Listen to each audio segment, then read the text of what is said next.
While you're busy preparing for that interview, the hiring manager already decided to reject you before you said a single word. And it's not because of your resume, it's because of one fatal mistake. This is the mistake 97% of cybersecurity candidates make the moment they walk through the door. I've sat in the hiring chair for close to a decade, and I'm about to show you what really happens on the other side of the table. Fair warning, once you see this, you can't unsee it, and you will never approach an interview the same way ever again. In this video, I will give you 3 powerful tools that will transform your interviews. First, the strength in weakness strategy. Why showing where you're not perfect actually makes hiring manager want you more. Yeah. Secondly, the framework flip. How to take control of the interview from the first question. And finally, the business impact method. The approach that makes interviewers see you as more valuable than candidates with better technical skills. Now guys, if you get any value after watching this video, please don't forget to hit that subscribe button and notification bell.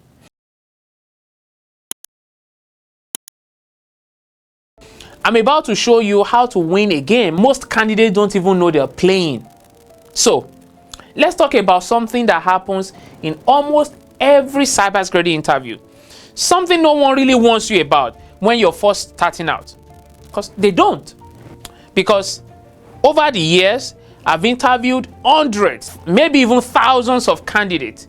And there's a recurring pattern that keeps talented and even knowledgeable people from landing the job. A while ago, I interviewed 2 candidates with similar technical backgrounds. Both of them, they had the same certifications and even similar experience. So I asked them both the same question, and this is it. Explain what a firewall does to someone with no technical background. The first candidate immediately started, a firewall implements access control list and stateful packet inspection to filter traffic based on rules defined by network policies. You know, a nice technical definition, right? On the other hand, the second candidate, listen to what the second candidate said. A firewall is like a security guard for your network. It checks everything trying to come in or go out. He gave a definition even a 4th grader would understand. Now, the technical answer was not wrong, but it wouldn't help explain a security issue to a manager or executive during a real incident. So, what am I saying? In your first security job, you spend more time explaining issues to non-technical people than you might expect. So, you will need to help managers understand risk, explain incidents to executives, and then justify security measures to teams who just want to get their work done. Now, this is what I call the crisis test. And this exact same test happens in every cybersecurity interview. When a real crisis hits, knowing technical details becomes common. Anyone can look up a security vulnerability or an attack method, right?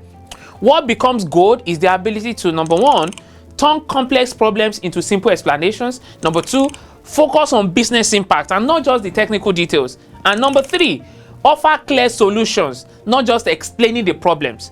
Now, the part you don't usually remember when you go for interviews is the hiring managers are testing how you would handle a crisis in every interview. Every single one. So when they ask you about security concept or difference between terms, they don't really care about the technical answer. They're watching how you would respond during a real security emergency. Would you confuse executives with technical jargon, or would you communicate clearly when it matters most? That's it. In a private survey of Fortune 500 security leaders, 83% of them said they've rejected technically smart candidates. Why? Because they couldn't explain things clearly enough to be trusted in a crisis. So they are not hiring you for what you know. They are hiring you for how you will perform when everything goes wrong. You get that? And that's exactly what this video will prepare you for, okay? Now, the first tool that will transform your cybersecurity career interviews is what I call the strength in weakness strategy. The first person I shared this strategy with, thought I was crazy, but let me explain. The most powerful moment in any cybersecurity interview is when you openly admit something you don't know, but in a way that builds trust instead of doubt. Of course, interviewers know it's It's impossible for anyone to know everything about cybersecurity. The field is too big and changing too fast. All right, what they are actually looking for is not perfect knowledge. They're looking for something way more valuable, and that is honesty under pressure. I can tell you for a fact that when you ask most people something they don't fully know, they either fake an answer with vague words and hope they don't get caught, right? Give a partly wrong answer instead of admitting they don't know, or they freeze up completely. Each of these responses that I've highlighted now creates the exact opposite of what you want. It creates distrust. Yes. Now think about what matters most in cybersecurity for a second. What's the one quality that matters more than anything else? It is trust, right? The thing is, if you can't be trusted to honestly say what you know and don't know in a simple interview, how can you be trusted to handle a major security breach with customer data at risk? See, this is where the strength in weakness strategy works its magic. So when you strategically admit a knowledge gap, but you pair with a strong learning plan, you trigger something powerful in the interviewer's mind. Now, let me show you how this works. Let me show you. And I'm going to give you a real example. Now, imagine being asked this question: the difference between qualitative and quantitative risk assessment. The average candidate might say qualitative assessments are based on subjective judgment and categorized risk, while quantitative assessments rely on numerical data and provide specific risk values. That's partially correct, but it misses some critical aspects of how these assessments are applied in real-world GRC. Now, using the strength and weakness strategy, you will say something like this: qualitative risk assessments rely on subjective judgment to identify and prioritize risk, often using scales or categories, which makes them useful when hard data is unavailable. Quantitative assessments, on the other hand, rely on numerical values and data to provide measurable risk levels, which helps with more precise decision making. I'm comfortable using both methods in practice, but I should mention that while I understand the basics of this assessment, I am not an expert in advanced statistical models. If deep expertise in these models is required for this role, I'm committed to building that knowledge. Whoa, what just happened? You showed strong practical knowledge, but also openly admitted a boundary: your understanding of the more complex statistical aspect of risk assessment. You see, according to research on trust building, this controlled honesty creates a trust leap, all right, where the interviewer unconsciously believes everything else you claim to know. So this is the opposite of what most candidates believe. They think showing any gap is bad. No, the strength and weakness strategy proves that strategic honesty creates a powerful impression of trustworthiness and self-awareness. Exactly what security teams desperately need. Let's move to the second tool. The second tool you need to master is what I call the framework flip. See, every interviewer has a mental checklist for judging you. The candidates who get hired don't fix their checklist. They replace it with something better. I know most people try to guess what the interviewer wants to hear. You've probably been doing it too, right? But in my experience, the best performers do something totally different. They actually change how the interviewer judges them. Now, I will give you an example of how this works. You have to first understand that in every cybersecurity interview, there's a chance to flip the script, okay? This happens when you're asked an open question like, how would you secure a server? You know, or what would you do if you found a breach? Most candidates give a list of steps or tools. They are playing defense, trying to hit all the right notes with the interviewer. The framework flip changes this completely. Now, instead of answering within their structure, you introduce your own framework, okay, that forces them to judge you on your terms.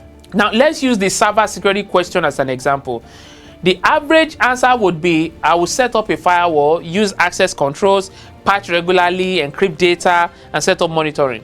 I mean, technically correct, right? You are, but completely forgettable. It signals you're playing their game by their rules. You know, I get a lot of messages from people asking how they can break into cybersecurity. It's tough, especially if you're like how I used to be, stuck in a job that doesn't pay enough, or feeling like you've hit a wall. I get it. That is why I created something more than just these videos you're watching. Something structured, practical, and focused on real action. It's called the 5-day Cybersecurity Job Challenge. This isn't just content you'll binge and forget. We're talking hands-on learning, real skills, and daily guidance. 2 hours a day for 5 days. It's all designed to push you from thinking about change to actually making it happen. Look, I love making these YouTube videos, but let's be honest, how many times have you watched a great video, thought, I'm going to do something about that, and then didn't? That is why this challenge is different. It's designed to be your support, okay? We're not just learning, you're giving tasks, actionable steps every single day with live Q&As where I personally help you avoid mistakes and land the jobs that will change your life. Watching my videos is great, but if you want to go beyond watching, if you're ready to take real steps toward a $250,000 career a year, come join the challenge. The link is in the description below. You can't miss it. Now, enjoy the rest of this video, but don't forget to come back when you're ready to take that next step. See, you can't win like that. Using the framework flip, if I was the candidate, I would say something like this. I approach cybersecurity through a framework I call PAIR: purpose, risk, surface, risk priorities, and ecosystem. First, I determine the server purpose. So what business function does it serve, or is it customer facing, processing sensitive data? Second, I map the attack surface, finding all potential entry points based on what the server needs to do. And thirdly, I do risk priorities, fixing the most dangerous vulnerabilities first, not just the easiest one. And finally, I ensure ecosystem integration, making sure that security works with, not against business needs. Now, applying this to a typical web server, I would first, do you see how that goes against how a typical candidate will answer that question? That's what I'm talking about. Okay, that's exactly how you completely change the rules. You don't play their game by their rules, because if you do that, you can't win. Now, the interviewer isn't checking your answer against their list. They're evaluating your entire thinking process.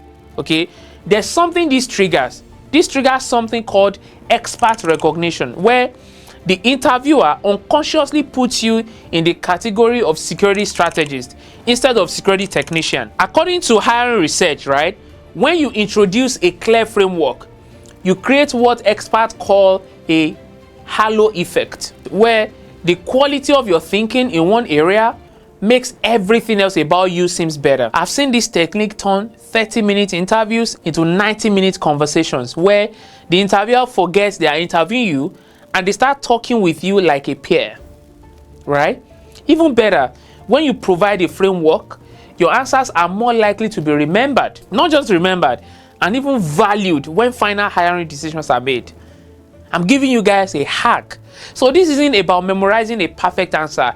It's about showing a structured, strategic thinking process that puts you in a completely different league from other candidates. Okay? The third tool here, and this is the one that will put you miles ahead of other candidates. That is what I call the business impact method. You see, most candidates solve technical problems they are given.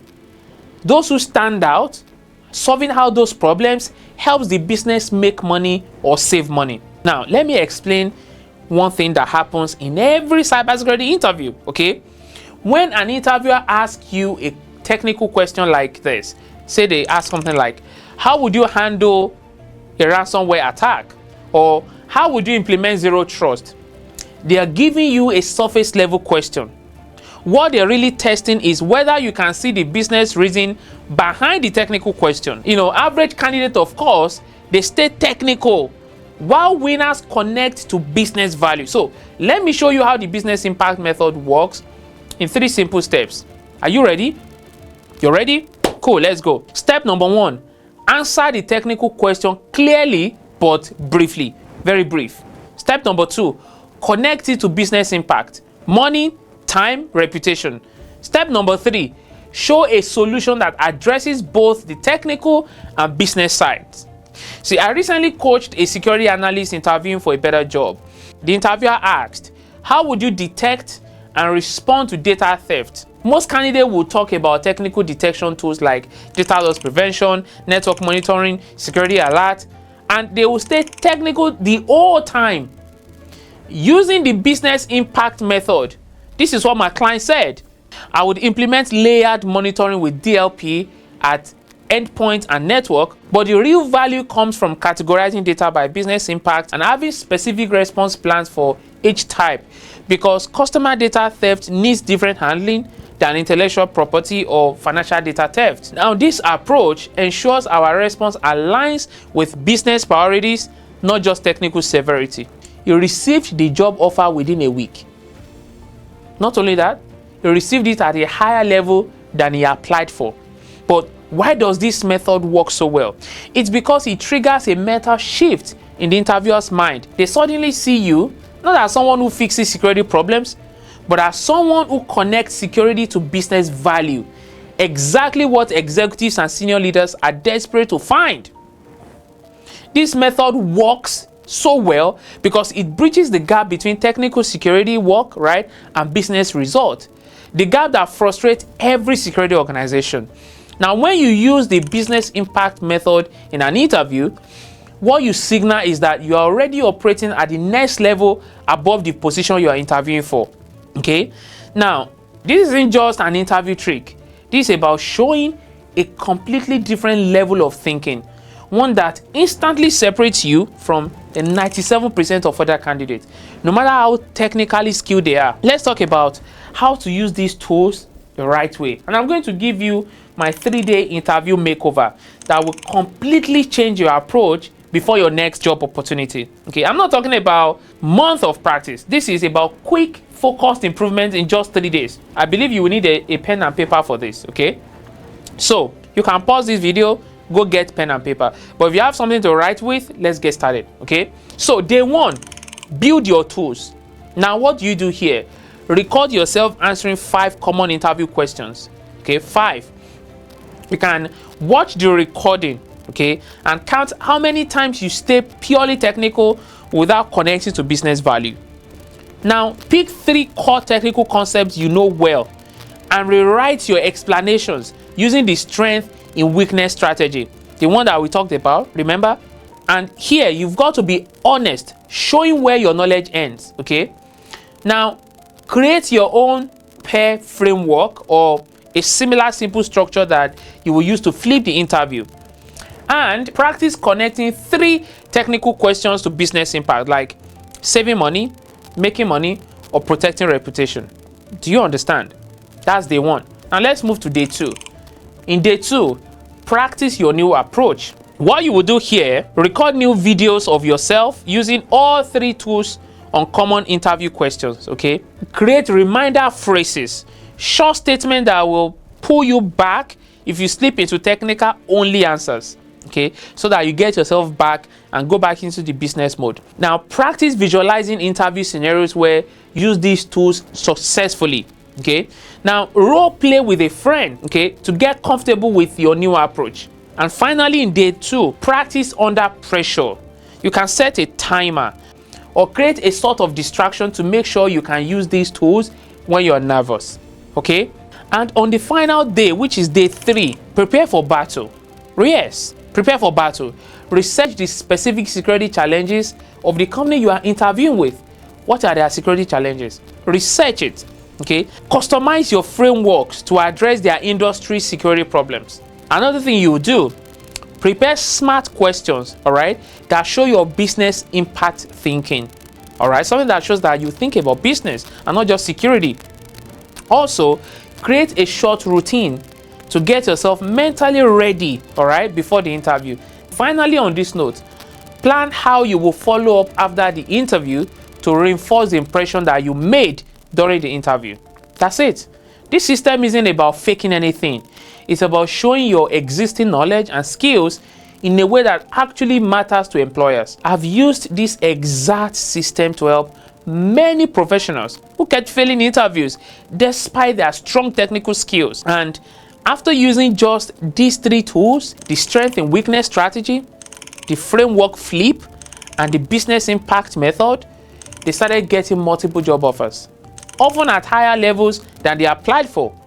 See, the best part of all this is you can implement this entire process in the next 3 days, and you will see immediate results in how interviewers respond to you. Now that you have these powerful tools, it's time to put them to work. Don't just watch, take action.